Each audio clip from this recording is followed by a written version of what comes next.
field, no matter what type of car they're racing here tonight, is aware as to what's at stake.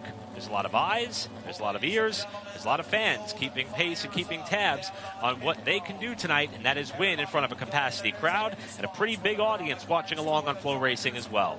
The opportunity is there for them, and again, hats off to the racetrack, the event here at Wake County Speedway. We got the final countdown playing as these drivers are sitting there. They just fired up their engines. They have a little bit of music going on in the background, as you mentioned, the pyrotechnics, everything that's going on.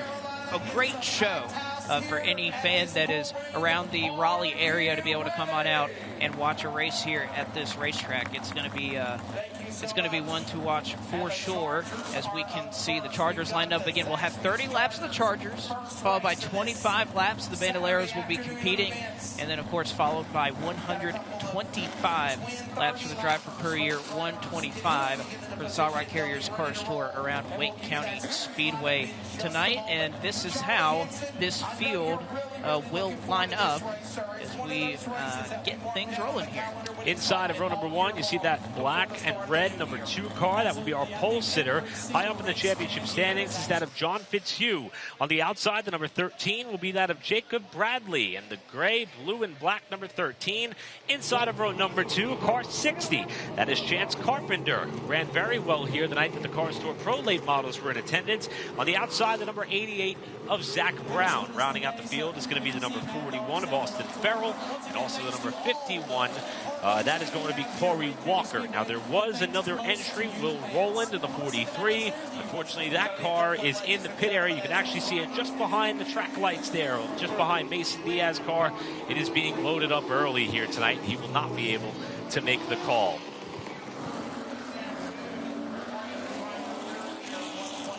Field is now going to roll their way around for their parade of pace laps.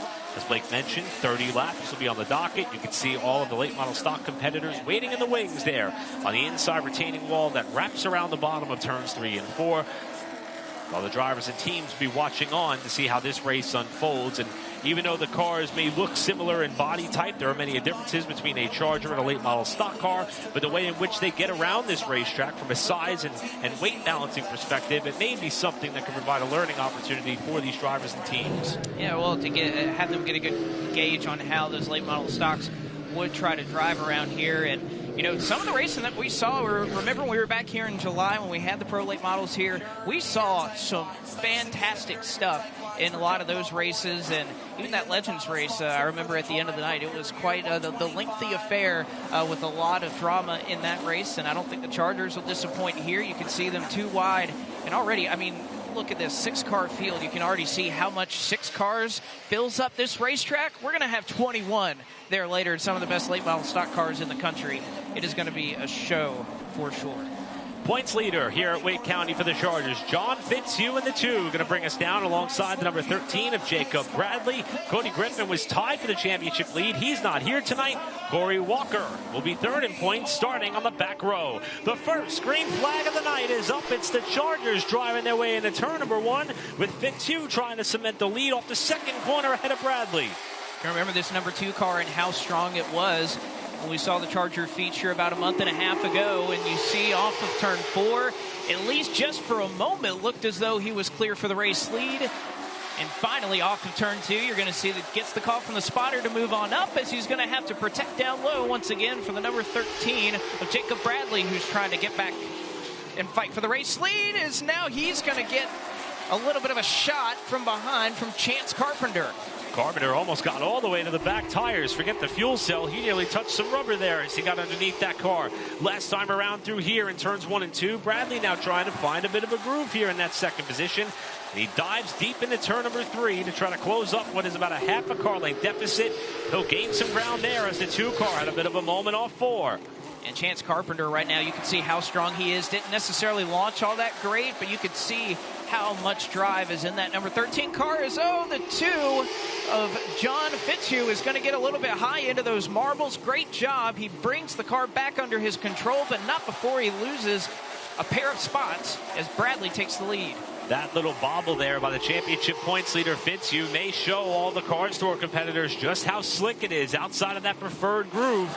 And we may see many drivers forced to be in that precarious position, especially when we line up 21 of them to come down for the green flag about an hour or so from now. Fitzhugh back to third. Now it is the number 60 of Chance Carpenter holding on to the top spot, while Jacob Bradley is trying to break free. He's out in front by about a second. Here comes Walker down to the inside of Farrell, 51-41. It's going to be a race for fourth. Great move there. And trouble into the outside wall is Austin Farrell. He's going to keep it rolling. Right now, at least for the moment, we stayed green, but now the caution flag is displayed. You can see him waving on to the track workers here at Wake County Speedway, and that's just how quickly it can happen here. Eric was just going to kind of talk about, being here at a racetrack that is this small. It is all about finding your rhythm. It's very easy to get out of. You don't have a lot of time on these very short straightaways to think. So just being able to kind of get in a mental groove is a huge part of being able to be successful here. And you can see very early on, we saw John Fitzhugh have a little bit of a problem, just got a little bit too high. And you can see the same there for the number of 41 of Austin Farrell. You can see the damage done to the right rear quarter panel of his number 41. What a great paint scheme, though, that he has. I mean, that car, if you're sitting here in the grandstands, you don't really get a huge appreciation of the pop that the side of that car has, especially in the sunlight. So we take one more look at it, just got a little bit too high, and no bringing it back there for the 41 car. There is a wide degree of difference in grip level between the preferred groove on the bottom, and anytime you get a car length or more up out of that preferred line, that's exactly what happened to Austin Farrell. And what you saw there on the caution lap, he drove all the way to the outside retaining wall in turn one, while you could see the late model stock teams, the majority of them pitted here in the infield, and there were a couple of Chargers who were given the chance to also be able to pit their cars down here. Most of the Charger and Bandolero teams are pitted outside the racetrack, right there over the turn 1 and 2 wall. There's a long stretch of flat pavement that runs back through the parking lot area, and there's several race haulers out there. I believe what Farrell was doing was trying to get up to a point where his crew that ran to the fence could be able to get a look at how good or bad the damage may be. I guess there's no such thing as good damage, but nevertheless, the number 41 was probably able to get a thumbs up because he stayed on the racetrack, and the top three all elect the bottom at the choose. Corey Walker, who came into the night 3 points behind the 2 car in the championship standings, has elected the outside of the front row, and he is a lonely man right now. This was a theme that I think later on tonight we'll be talking about, as well as the third driver to choose elected to go to the bottom instead of stay out there on the outside. But we'll see if it's a good call for the 51 of Corey Walker. Restart comes with 22 to go. Walker got the jump. Bradley in the 13 trying to slide through on the inside. He nearly pushes Walker up into the wall off 2, and here comes Carpenter on the bottom. And see, the result of that decision, if you're that 51 car, if you can just get down in front of that 60 car, what a huge advantage it is. But unfortunately, going to be stuck there on the outside. We know how treacherous it has been so far.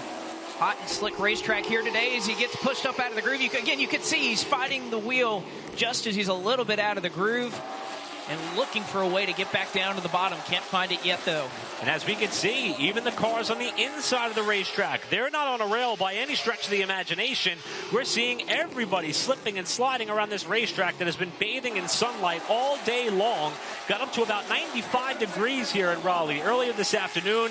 As you can see, the shade is giving a warm bit of cooling, I should say, a bit of cooling effect to this racetrack. Not a warm bit of cooling. I meant warm in the loving sense to this surface, but it's still a treacherous quarter-mile oval these drivers are trying to navigate.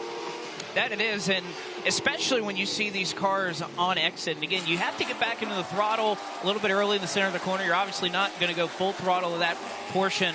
But even seeing these Charger cars and just how upset that these cars get on throttle on exit, it's enough that these drivers are going to have to manage. As you can see, Fitzhugh able to make pretty easy work of the 60 of Chance Carpenter into the back bumper. See if that 51 car can recover. And again, remember, he chose the outside line. He restarted second, and here he is all the way at the back end of the top 5. And that's kind of the push and pull. If you can find a way down, how beneficial that choice could be. But when it doesn't work out, you pretty much lose a couple of laps and have to start from square zero. A little bit of a bobble there for the 88 of Zach Brown. Here comes the 51 of Walker.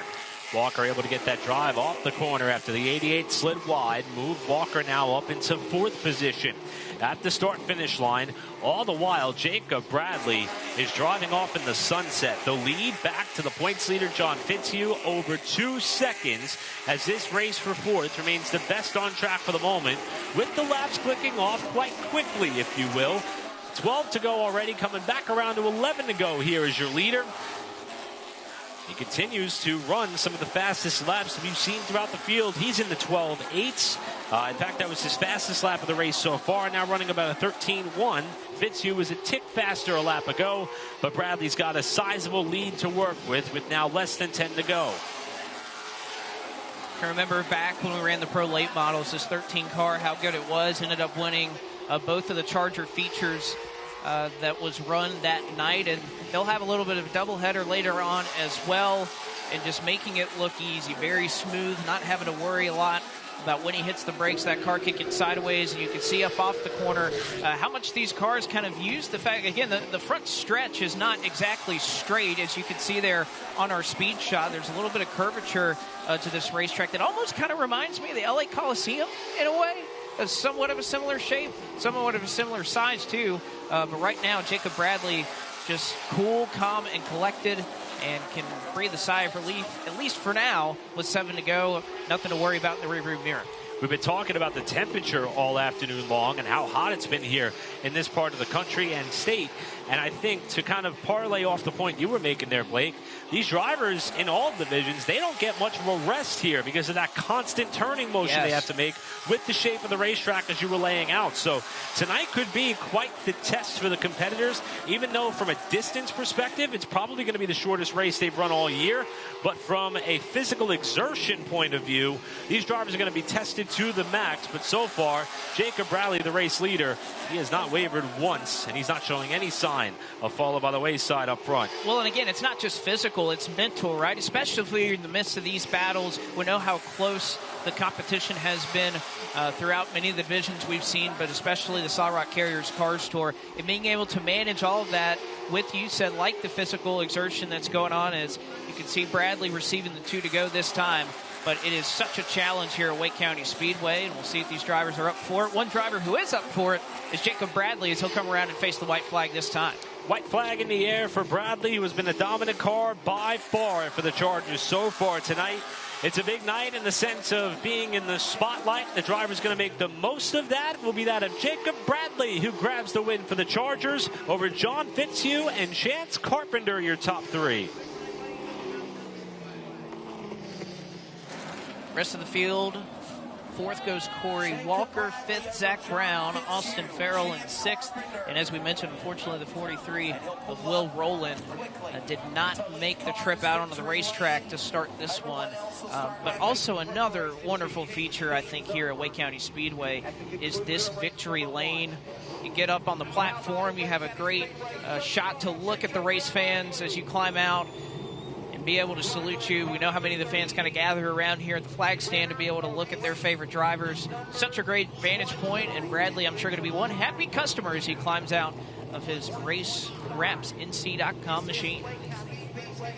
Opportunity for us to hear from the first winner of the night. We're going to throw it down trackside to James Pike with our winner. Picking back up right where we left off here, as you guys mentioned, Jacob Bradley was very successful in the Pro Late Models. We're here. He's found success tonight as the Late Models Visit Wake County Speedway winner in the Charger division. Jacob Bradley here. Jacob, it's a little bit different track than what we had last month, but what did you find in practice that made it so easy to control this race from start to finish? Yesterday we came out here and tested. We did really good.